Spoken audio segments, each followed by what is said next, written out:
Virgilio Hernández, representante de Pichincha por País. Señora Presidenta, si es tan amable, pudiera disponer que me ayuden con el cronómetro en esta pantalla, porque no tengo nunca referencia del tiempo de mi intervención. Correcto. Por favor, sistemas.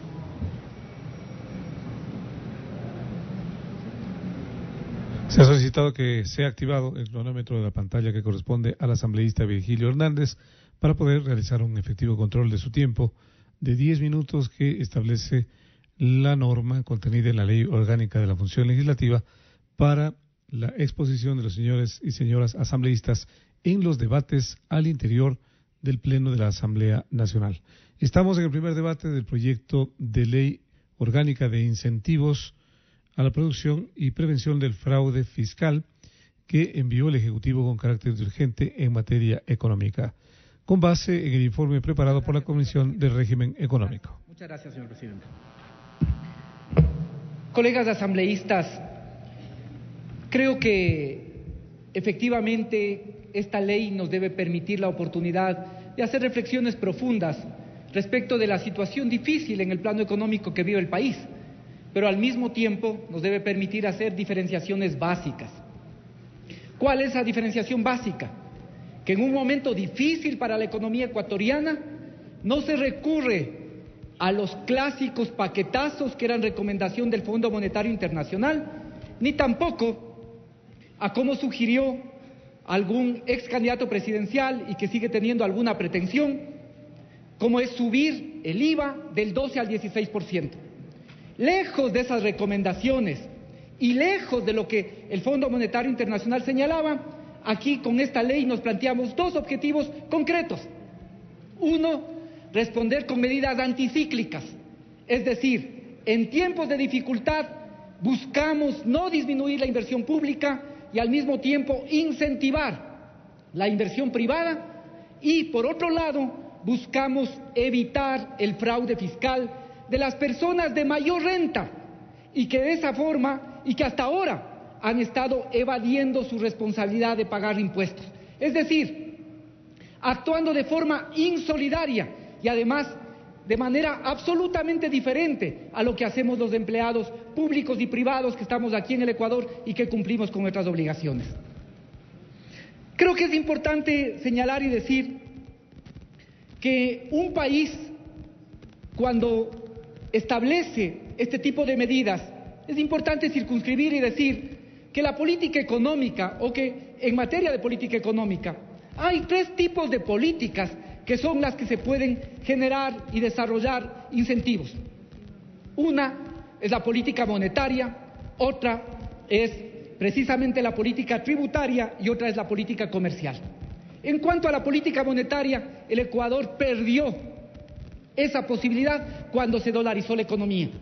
En cuanto a la política comercial, estamos sujetos también a las reglas y a las aranceles internacionales fijados, por ejemplo, como la OMC, por la OMC.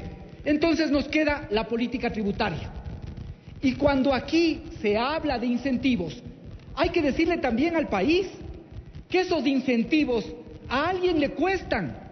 A alguien le cuestan esos incentivos. En este caso, al Ecuador le cuestan esos incentivos, al conjunto del Ecuador.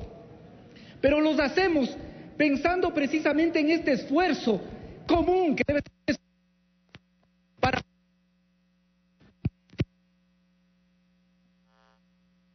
Al momento tiene alguna dificultad el audio el asambleísta Virgilio Hernández.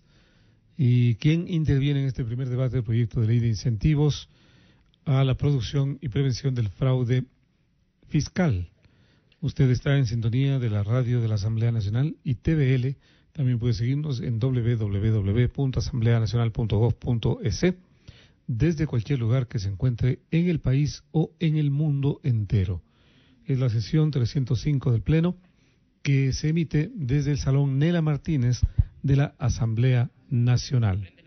El Pleno es la reunión de los 137 asambleístas en el cual se discute los temas que están siendo materia de conocimiento del Pleno. En primer debate, en este caso, el proyecto económico urgente remitido por el presidente de la República que se denomina de incentivos a la producción y prevención del fraude fiscal. Al momento, los encargados de tecnología hacen los ajustes para que continúe la intervención del asambleísta Virgilio Hernández.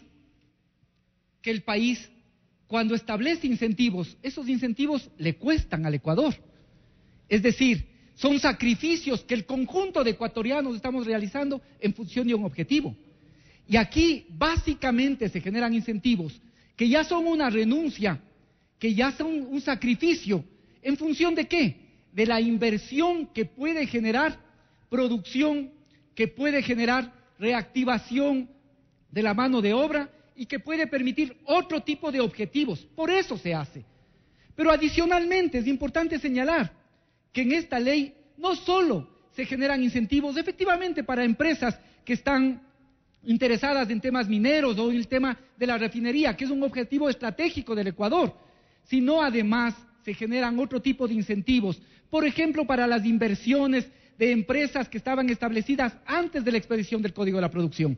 Se generan incentivos para las empresas de la economía popular y solidaria, de la micro y pequeña industria. Se generan incentivos. Se generan incentivos para el sector bananero. Es decir, estamos buscando, en la medida de las posibilidades también, poder tener una política coherente en el desarrollo de incentivos. Obviamente, y en esto hay que ser muy claros, nosotros no coincidimos, no estamos de acuerdo. Ahí hay un tema conceptual, en poder generar incentivos de tipo laboral. ¿Qué significa eso? Flexibilización laboral, como se hacía en el pasado. No estamos de acuerdo en sacrificar estándares ambientales, no estamos de acuerdo. No estamos de acuerdo en establecer además privilegios respecto de la exportación. No estamos de acuerdo, estamos utilizando el mecanismo del que disponemos efectivamente para poder de esta manera construir una política coherente sin que tengamos que sacrificar lo que han sido conceptos en materia social, por ejemplo, por parte del Ecuador. Y hay que señalar, cuando aquí se pone ejemplos de Colombia, de lo que pasa en Colombia, Perú, tomemos en cuenta que uno de los instrumentos que tienen esos países es precisamente el manejo de la política monetaria, con el que pueden permitir mayor competitividad a sus productores, manejo que nosotros no tenemos desde el año 2000, en que se renunció a la posibilidad de tener moneda propia. De tal manera que siempre es importante puntualizar estas cosas que parece que nos olvidamos con mucha facilidad. Otro elemento que quisiera señalar es que ya la Comisión ha modificado en algunas cosas el proyecto original. Ya, por ejemplo, no está en el artículo 5 lo de los ingresos, sino únicamente lo de las utilidades, que es absolutamente justo respecto de la transferencia de acciones.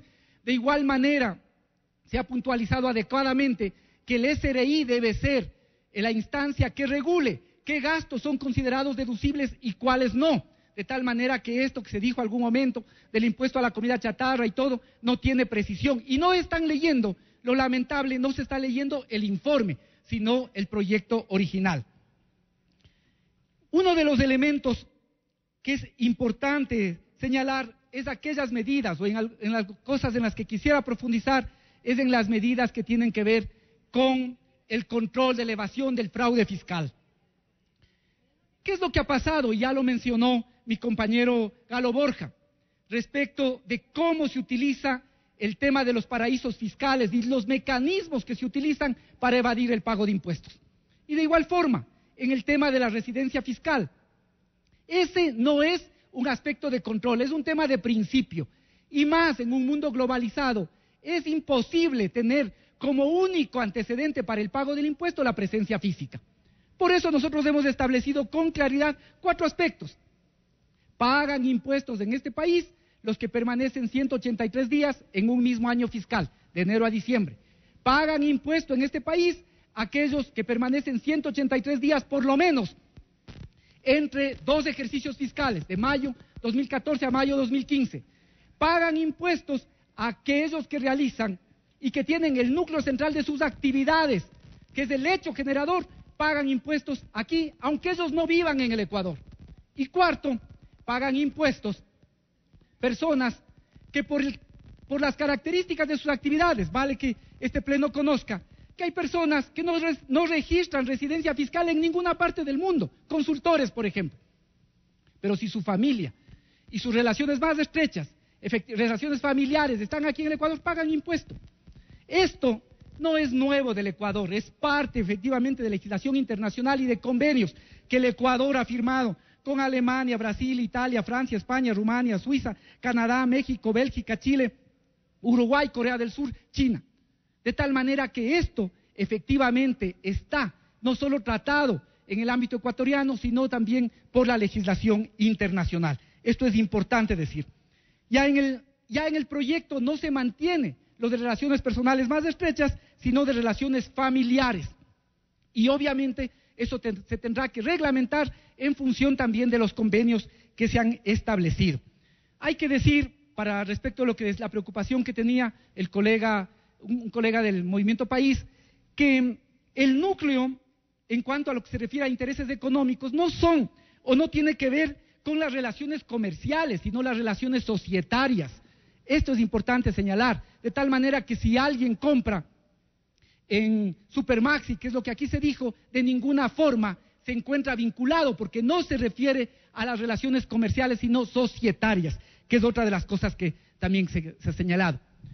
En este proyecto, y en esto quiero ser reiterativo, no hay nuevos impuestos, no hay nuevos impuestos. El único impuesto que se incrementa es el del valor de los tabacos. Y este se incrementa, en primer lugar, en función de las recomendaciones de la Organización Mundial de la Salud y lo que la propia Comisión de Relaciones Internacionales, entiendo que es la comisión en la que participa algunos de los asambleístas que tenía preocupación sobre esto, ratificó un convenio ratificado por esa comisión y aprobado por este pleno. Y segundo, también los datos... Tiene un minuto, asambleísta. Gracias, presidenta. También los datos, aquí está, y por eso yo digo, es lamentable que en este pleno no se lea el informe antes de debatir. Aquí están los datos, hay un cuadro en la página 7 del informe en el que se demuestra que es mentira que cada vez que se suben los impuestos afecta a los productores de tabaco y también al empleo. Aquí hay el cuadro con datos actualizados en que demuestra que esto es una falsedad. Es una recomendación de la Organización Mundial de la Salud, no para que los que ya fuman dejen ese hábito, sino sobre todo para desincentivar a los jóvenes fumadores para que se inicien precisamente en este mal hábito del tabaco. No es un interés recaudatorio, sino sobre todo es un interés de política pública de salud. Básicamente, esas son algunas de las respuestas a estas preocupaciones y decir nuevamente, en un momento difícil, aquí está la diferencia. Medidas creativas para lograr que los que tienen que pagar paguen y no cargarle paquetazos ni nuevos impuestos al pueblo ecuatoriano. Muchas gracias. Fue la intervención